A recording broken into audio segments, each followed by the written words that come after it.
हैं। अब माननीय मुख्यमंत्री जी का इस चर्चा को उत्तर सुनना चाहिए।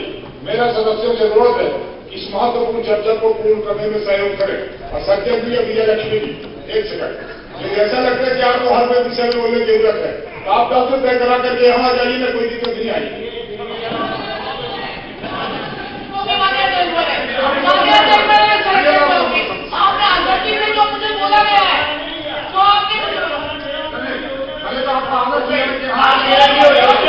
कांग्रेस ने चलाई ही नहीं, ठीक है, आपने कह दी, हमने कह दी। मान्य अध्यक्ष महोदय, मैं बहुत, क्योंकि अनेकों विषय में जल्दी आगे बढ़ना चाहता हूं। मैंने कहा आपने प्रधानमंत्री आवास योजना में केंद्र सरकार ने जितने मकान दिए थे आपने कटौती कर दी। 2 लाख से ज्यादा मकान आपने वापस किए, 2 लाख से ज्यादा मकान आपने वापस किए। आपको 40% देना था, आपने नहीं दिया, गरीब मकानों से वंचित हुआ। माननीय अध्यक्ष महोदय, किसान सम्मान निधि प्रधानमंत्री क्या जाते हैं, अपना क्या जाता है, हमको तो केवल सूची ही देनी थी, आपने पूरी सूची नहीं दी। कई किसानों को किसान सम्मान निधि से आपने वंचित करने का काम किया।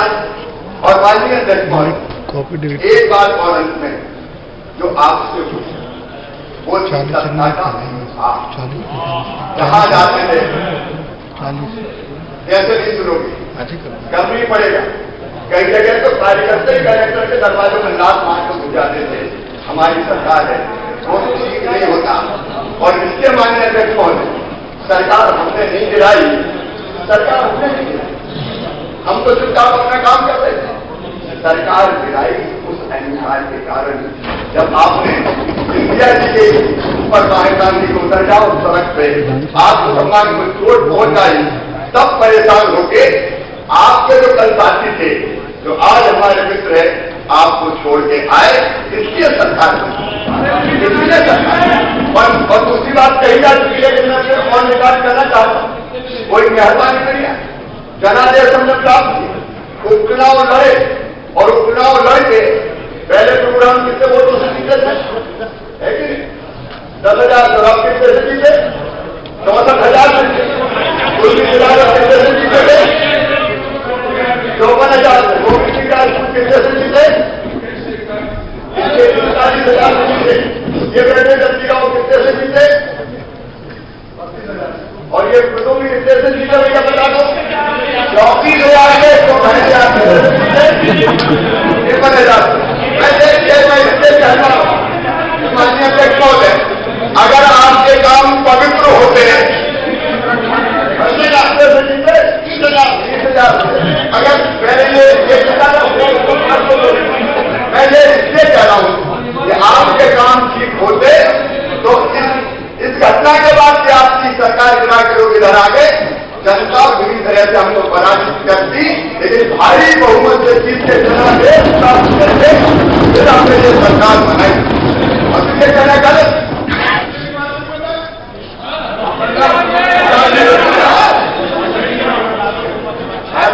मुख्यमंत्री महोदय, नाम ही आपने अच्छा दिया, सरकार गिराने वालों को नाम ही आपने दिया, जो आज तक अपने दारू कर लेता तो अपने पुत्रों का नाम नहीं रखता। भीषण धन्यवाद। आपको बहुत अब माननीय अध्यक्ष महोदय, कोविड की बात की आपने कहा, एक मिनट मेरी बात सुनेंगे। मैं भी इसी दर्द का मेंबर हूँ, माननीय मुख्यमंत्री जी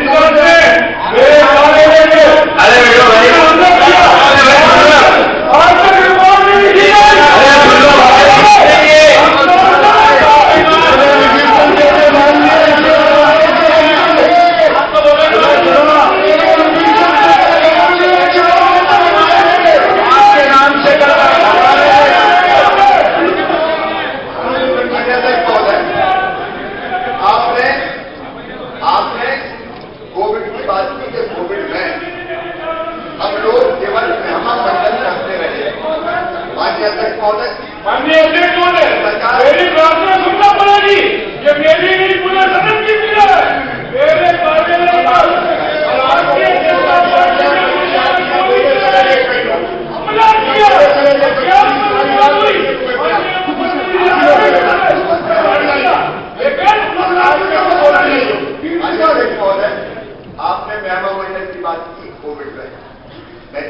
और चिंता भी प्रकट कर रहा हूं पक्ष से प्रतिपक्ष से कि चीन में कोविड के कारण अभी हालत काफी खराब है और वेरिएंट भी चीन का आपने आज समाचारों में देखा होगा अपने देश में आया है, तो फिर सावधान रहना है। मैंने तो 23 मार्च को शपथ ली और रात को 9 बजे 8 बजे शपथ ली और रात को 9 बजे मैं बल्लभ भवन पहुंच गया। वहां कोविड के अंदर बैठा और मुझे आश्चर्य हुआ, इतनी भयानक महामारी जिसके बारे में पहले तो समाचार आ रहे थे, प्रधानमंत्री जी ने अनेकों उपाय के मजाक की तब उड़ाया गया, ये थाली बजवा रहे, मीठा बजवा रहे, लेकिन प्रधानमंत्री जी ने अवेयर करने की कोशिश की, कोई तैयारी की नहीं थी, गोविंद सिंह जी नहीं। उन्होंने कहा कि फलाना अस्पताल में माननीय अध्यक्ष महोदय हमको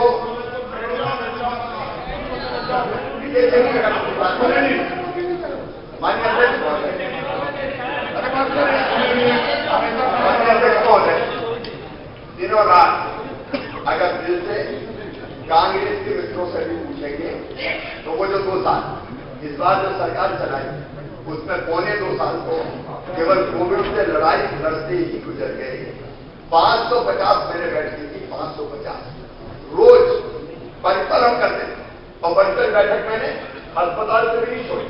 जब मैं खुद कोविड से इन्फेक्टेड रहा, आगे बढ़ गया शर्मा जी, आपकी ट्यूबलाइट देर से जलती है, आप तो आगे बढ़ गया लॉकडाउन अगर पहले लग जाता उसकी जाती जाती। मान्य अध्यक्ष महोदय पीसी शर्मा जी भी अस्पताल में भर्ती थे और मैं भी भर्ती था, आप भी चिरायु में थे, मैं भी चिरायु में था। क्योंकि उस समय हमको व्यवस्था बनानी थी मान्य अध्यक्ष, केवल भोपाल में नहीं, हमने इंदौर में भी प्राइवेट अस्पताल किया। जो तात्कालिक रूप से जितनी जानकारी कोविड के बारे में थी कि टेस्ट करो, पहचानो, कई तरह की अफवाहें फैलाई गई।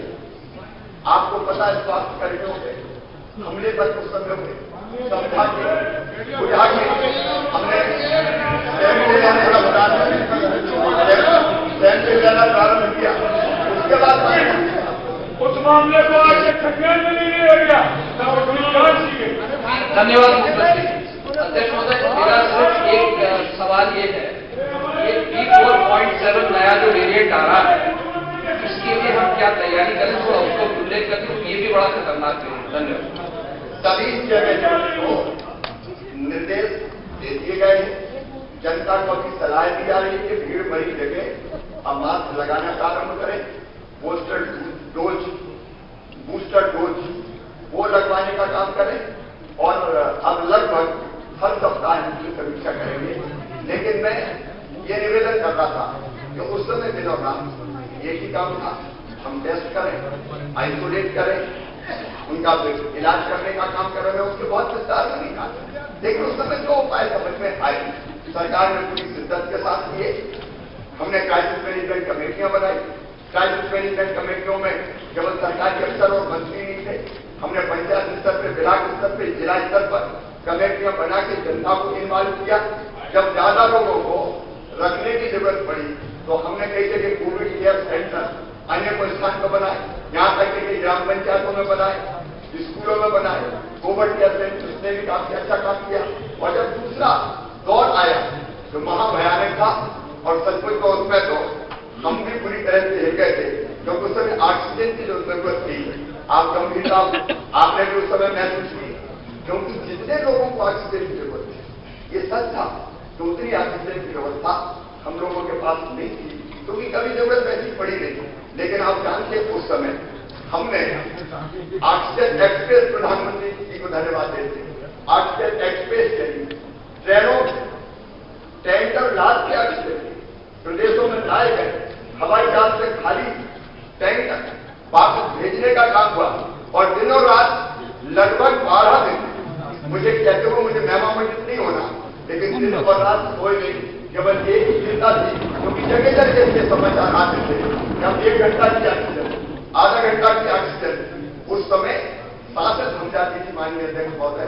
लेकिन मैं अपने सारे डॉक्टर्स को, कोविड के लड़ाई लड़ने वाले हमारे कोरोना वॉरियर्स को, हमारे सभी प्रतिनिधियों को कई